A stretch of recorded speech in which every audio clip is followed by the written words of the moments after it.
The iron grate slams shut behind you. The vibration jars your teeth. Above, the arena's roar is a physical weight, tasting of dust, sweat, and iron. You are in Rome, circa 80 AD, and you are about to learn what gladiators did to captive women. A fate considered worse than death.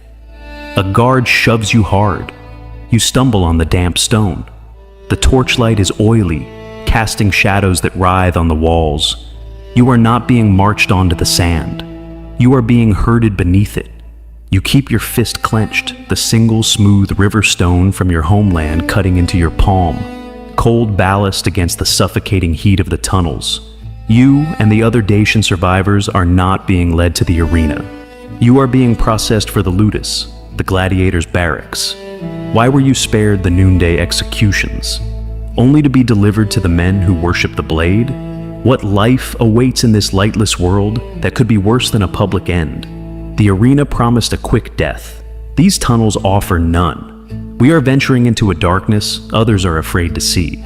Subscribe to walk this path with us. Hit the bell. Let it be your signal when we unseal the next forbidden chapter. And now, back to the story. The sound of the arena crowd fades, replaced by a new rhythm. The thud of a wooden Ludus striking a post, the scrape of a grindstone on steel, the guttural shouts of trainers. They are marched from the damp tunnels into the cold, open air of a courtyard. This is the Ludus, the gladiator school, a fortress of discipline and death. The captive women are pushed into a stone cell, the floor wet. They wait for hours in the dark. The cold seeps in, a stark contrast to the arena's heat. Finally, the door opens. A man enters, not a soldier, but an administrator, the Lanista's bookkeeper. He carries a wax tablet and a stylus. He holds a lantern high, his face etched in shadow. He does not ask their names. He smells of sour wine and ink. He walks the line, inspecting them like livestock. He grabs one woman's chin, forcing her mouth open to check her teeth. He points. 1. He moves to the next. 2. He is taking inventory. The woman with the river stone keeps her head down, but her eyes are clear. She watches the man's hands. She watches the 2 guards at the door. She counts the paces of the cell. As the man approaches, she shifts the cold stone from her fist into the rags of her waistband. A small, hidden weight. He stops at her. He looks at her, not her face, but her hands, her shoulders, her height. He assesses her strength. He makes a sharp, coded mark on the wax tablet. He does the same to 3 others. The rest of the women are chained together in a line. The man jerks his thumb toward the door. The guards herd them out, back toward the tunnels. Their fate is the public market, the sulfur mines, or the lupanares, the brothels built into the arena's foundations. But separation was not mercy. It was selection. The woman with the stone and the other chosen few remain. They have been spared the market. The door bolts. They are alone again, but their status has changed. Hours later, an older, scarred servant enters. He carries no weapons, only a stack of rough, dun-colored tunics. He throws them on the floor. He says nothing, just points. They are to change. This is the price of their mercy. They are not destined for public sale.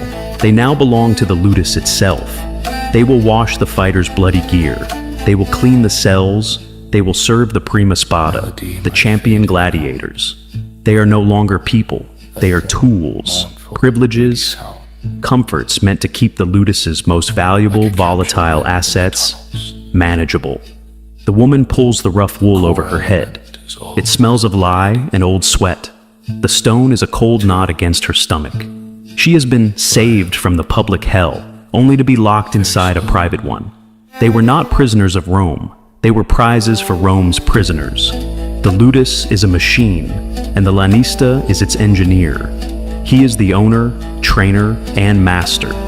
He summons the chosen women, not to the cells, but to his private office. It smells of cedar, wax, and oiled leather. He is a man of precise, cold calculation. He does not shout, he explains. You are not servants, he states, looking at a ledger. Servants are cheap. You are investments. He explains the condition. The Ludus is a powder keg. His champions, the primi pali, are worth more than a senator's villa. They are violent, unstable, and superstitious. They need stabilizing influences. The women are to be given as contubernia, official companions or barracks wives. This is the ultimate mercy he offered. They will share the champion's private quarters, their food, their status. They will be protected. They will be safe from the guards, the lower-ranked fighters, and the market. This is the hidden price. They will no longer be Dacian. They will be the property of a single man, a living reward to ensure his loyalty, to keep his mind off rebellion and focused on the sand. The Lanista singles out the woman with the river stone. Her defiance is a tangible thing in the room. You, he says, are for Vindex, the Gaul, our champion. It is a great honor. He has asked for you. She stands still. The room is silent save for the scrape of his stylus. She looks past the Lanista, at the wall, at the map of the empire. Her home is a smear of ink in the corner. She speaks. Her voice is a dry rasp. I serve no one. The Lanista does not get angry. He leans back. Serve? No, you will belong, or you will be forgotten. The escalation begins. It is not violent. It is administrative. She is not beaten. She is moved. The other women, heads bowed, accept the tunics, the oils, the braids. They are led to the champion's wing. The Dacian woman is taken to the cella austeari, the gatekeeper's box. It is a stone niche carved into the main entrance of the Ludus. It is not a dungeon cell. It is a display case, the soft pressure, deprivation. She is given water and just enough stale bread to survive. The gate is a constant thunder of iron and wood. Guards march past. Fighters, slick with sweat and blood from practice, stream by, ignoring her. She is in the center of the world, yet utterly alone. They intended this to break her, to force her to see the comforts the other women now have, the warm food, the clean rooms, the protection of their masters. She is visible to all, yet seen by none. The deprivation hardens.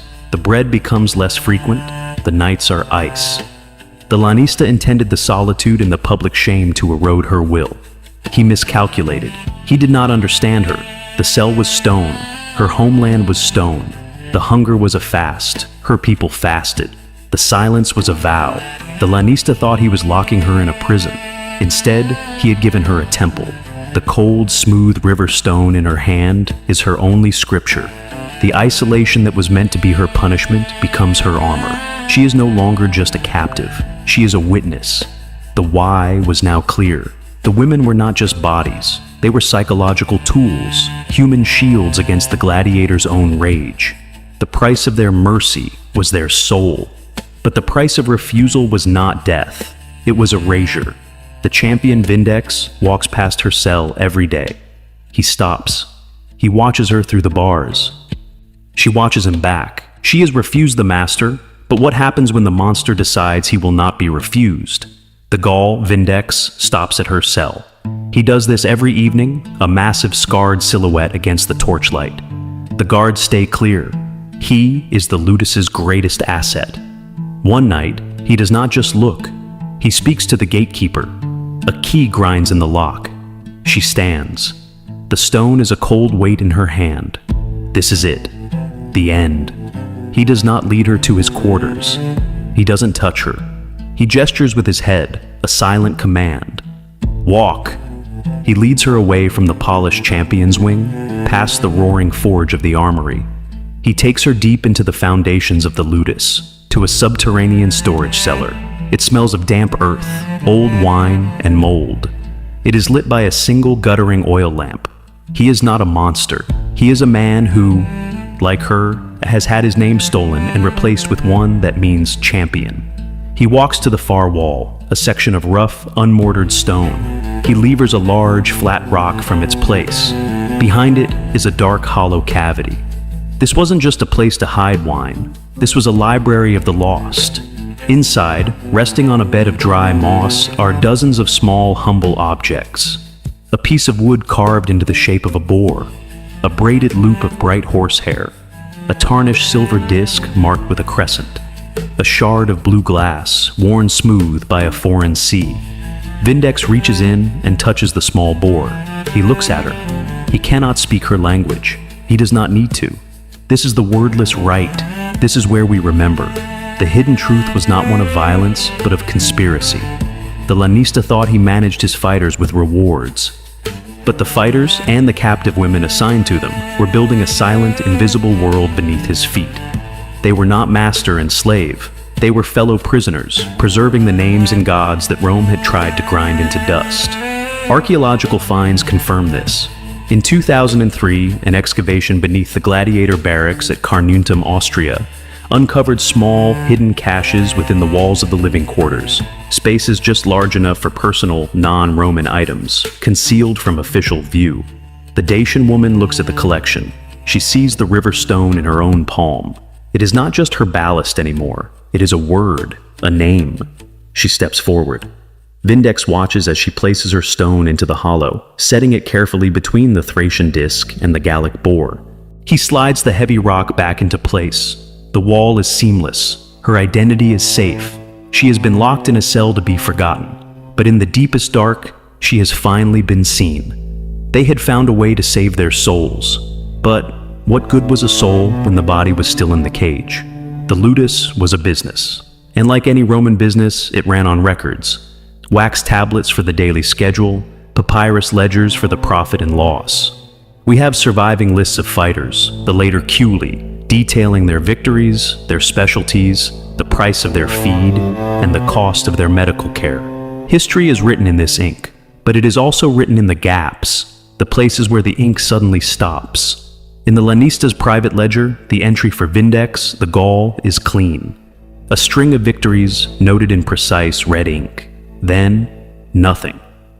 The line is blank. There is no record of a final match in the arena.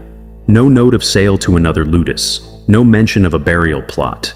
It is a calculated void. It is as if the ink itself was forbidden. And the Dacian woman?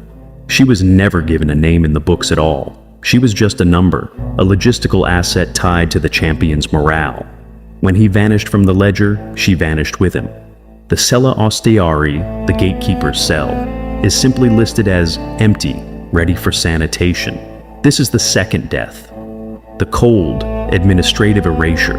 There are no first-hand accounts from the barracks. The voices of the captives and the champions